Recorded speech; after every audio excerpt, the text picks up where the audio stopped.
গ্রামের বাড়িতে যাদের পর্দা করতে কষ্ট হয় তারা কিভাবে পর্দা করবে?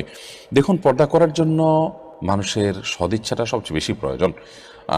অনেক অভাবী পরিবারও পর্দা করতে পারেন, আবার অনেক রিচ ফ্যামিলি, অনেক বড় বাসা, অনেক দেয়াল, অনেক দালান কোঠা থাকার পরও তারা পর্দা করতে পারেন না। গ্রামে যৌথ পরিবারে যদি আপনি থাকেন তাহলে সেক্ষেত্রে প্রথম কাজ হবে সবাইকে পর্দার গুরুত্বটা বোঝানো।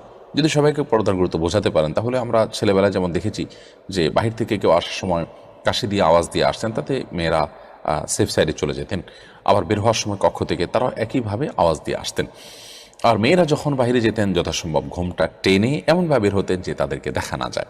এরকম প্রচেষ্টা অব্যাহত রাখা যেতে পারে। কিছু কিছু এরিয়া আছে যে এরিয়াতে মেয়েদের যাতায়াত বেশি, সেখানে কাপড় দিয়ে রাখা যেতে পারে যে সেখানে মেয়েরা চলাচল করবে, পুরুষরা সেখানে যেতে হলে পারমিশন নিয়ে তারপর যাবে।